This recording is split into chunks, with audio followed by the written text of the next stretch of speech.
यदरिबनी कत्तो, कभी छोटा सा तमाचा भी नहीं मारा। वलम युअब्बिस वजहहु अलैया यौमन कत्तो, और कभी मैंने आपके चेहरे अनवर पर नागवारी भी नहीं देखी, मेरी किसी गलती पर, कोताही पर नागवारी भी नहीं देखी। न कभी मारा, न कभी बुरा भला कहा, न झिड़का, न चेहरे अनवर पे कभी नागवारी आई, कभी नहीं किया।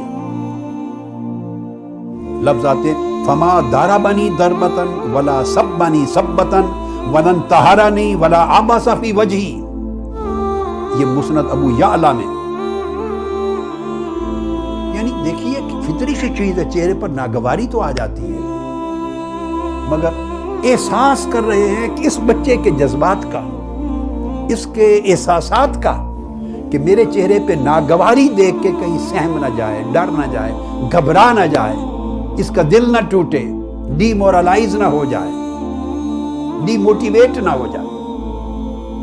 ये है आका अलैहिस्सलाम के अखलाक मुबारका का पहलू, कि इंसानियत का और इंसानी जज्बात और एहसासात का कितना एहतराम और कितना ख्याल है ये बच्चे के लिए।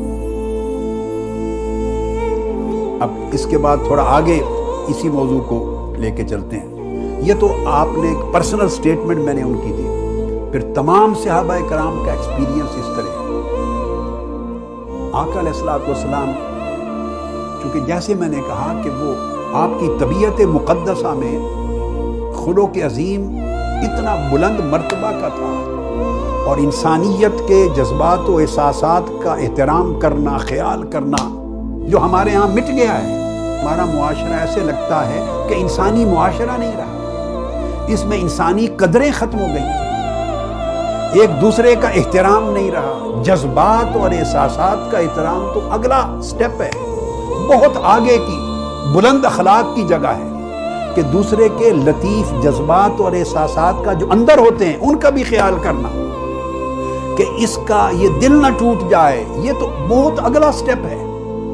ये अपने अंदर परेशानी फील ना करे, एम्बैरसमेंट फील ना करे, सहम ना जाए, खौफजदा ना हो जाए, ये सब अंदर के एहसासात और जज्बात हैं। हमारे मुआशरे में तो खुलम खुला जो जाहिर इज्जत होती है वो भी खत्म हो गई है, उसकी कदरें भी मिट गई हैं, और मजहबी और दीनी तबकात में हम एक दूसरे को ललकारते हैं, एक दूसरे पर तानाजनी करते हैं, तीर मारते हैं, एक दूसरे की तकफीर करते हैं, तफसीक करते हैं, तदलील करते हैं, तौहीन करते हैं, तहकीर करते हैं, यानी एक दूसरे को हकीर कहते हैं। जानना भी एक अलग बात है, हकीर जानना, वो जानते भी हैं, कहते भी हैं, और निजी मजलिस में नहीं, अब स्टेजेस पे पब्लिकली कहते हैं। एक दूसरे को गुमराह बनाना, फासे को फाजिर बनाना, उठा के जहन्नुम में धकेलना, नफरतें फैलाना, गुस्सों का इजहार करना, एक दूसरे के लिए ये हमारे रवैये हो गए हैं। इन रवैयों का दूर दूर तक आका अलैहिस्सलाम की सीरत तैयबा से ताल्लुक नहीं है। आप खुद बताइए क्या ताल्लुक है।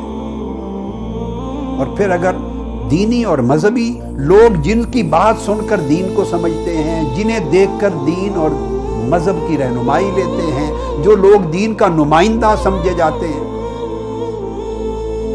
जिनसे लोग दीन का उसवा और तरीका सीखते हैं, जो दीन का नुमाइंदा है, अगर उनके मुंह पर गाली आए तो दीन का क्या बच जाएगा उस सोसाइटी में? बोलिए। दीन का नुमाइंदा कहलाने वाले, दीन की पहचान कहलाने वाले लोग, जिन्हें देखकर सुनकर दीन को सीखें, अगर उनकी जुबान पर गाली आए, वो नफरत की जुबान में बोले, वो तान और तशनी की जुबान में बोले, वो एक दूसरे के खिलाफ ललकार करें और एक दूसरे की कदरें खत्म करें, अखलाक की कदरें खत्म करें, किसी दूसरे की इज्जत और उसका परवाह न करें, और नफरत उनकी जुबान से फैले, गैज़ व ग़ज़ब फैले, मुनाफरत फैले, अगर ये कैफियत हमारे रवैयों से पैदा हो, तो क्या इन रवैयों का कोई ताल्लुक अल्लाह के दीन से, कुरान से, सुन्नत नबवी से, सीरत मोहम्मदी से है? इससे दीन इस्लाम का क्या इमेज पैदा होगा बच्चों को, नस्लों को, अगली जनरेशंस को, सोसाइटी को?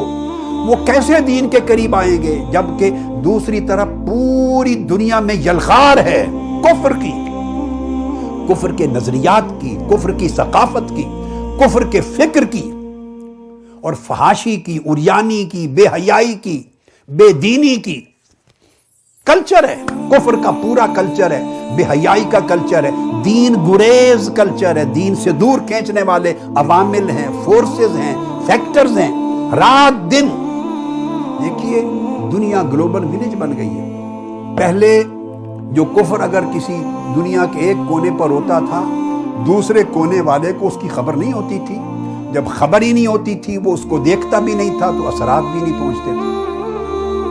ہر کوئی اپنے لوکل ماحول سے متاثر ہوتا تھا، اچھائی میں بھی برائی میں بھی. اب الیکٹرانک میڈیا نے دنیا کو گلوبل ولیج بنا دیا ہے، اور وہ ساری کائنات گلوبل ولیج اب ٹی وی سکرین پہ بھی نہیں رہی، ہاتھ میں آ گئی ہے، سیل فون پر ہاتھ میں، ہر وقت آپ کے ہاتھ میں ہے ساری کائنات. ہر قسم کا شر، ہر قسم کی فحاشی، عریانی، دین سے بیزاری، دینی قدروں کو مٹانے والی جو کچھ بھی خرابیاں برائیاں ہاتھ میں ہیں. تو دین گریز قوتیں بہت ہیں جو لوگوں کو دین سے ہٹا رہی ہیں. کتنی قوتیں، کتنے افراد، کتنے طبقے، کتنے عوامل اور فیکٹرز ایسے رہ گئے ہیں جو کھینچ کر لوگوں کو، اگلی نسلوں کو دین کی طرف لائیں گے، جو دین کی محبت دلوں میں پیدا کریں گے. تو یاد رکھ لیں، دین کی محبت تب پیدا ہوگی کہ آپ محبت کا میسج دینے والے کی الفاظ میں محبت جھلکے، آپ کے رویوں میں محبت ہو، آپ کے بیہیویئر میں محبت ہو، شفقت ہو، ادب ہو، حیا ہو، لحاظ ہو، تعظیم ہو، تکریم ہو، ویلیوز ہو، قدریں ہوں آپ کے اندر. وہ سنیں اور آپ کو دیکھیں، تب جا کے کمزور سا اثر ہوگا اس طاقتور ماحول کے اندر جو کفر اور گمراہی کی طرف کھینچ کے لے جا رہا ہے سوسائٹی اور نسلوں کو. اس کے اندر تھوڑا سا اثر ہوگا. ہم نے وہ تھوڑے سے اثر کی بھی جڑیں کاٹ دی. اس لیے ضرورت ہے آقا علیہ السلام کی سیرت طیبہ اور خلق عظیم کے اس پہلو کو سننے، سمجھنے، بیان کرنے اور آگے تک پہنچانے کا. آقا علیہ السلام کی زبان مبارک کیسی؟ اسی ضمن میں فرمایا، یہ امام ابو الشیخ الاصبہانی روایت کرتے ہیں، آپ فرماتے ہیں حضرت انس سے، وَكَانَ إِذَا أَنْكَرَ الشَّيْءَ يَقُولُ قَضَا قُضِيَ. اگر کوئی برا کام ہو جاتا تو آپ اس برا کام کرنے والے کو مورد الزام نہیں ٹھہراتے تھے. یہ نہیں کہتے تھے کہ تم نے یہ کیا کر دیا، ایسا نہیں کرنا چاہیے تھا. یعنی ڈائریکٹلی اس کو نہیں کبھی کرتے تھے، کرتے تھے قضا قضیہ، چلو ایسا ہی منظور تھا اللہ، اس کو بچا لیتے تاکہ وہ امبیرسمنٹ فیل نہ کرے، اور فرماتے قضا قضیہ، ایسے ہی منظور تھا، ایسا ہی لکھا تھا.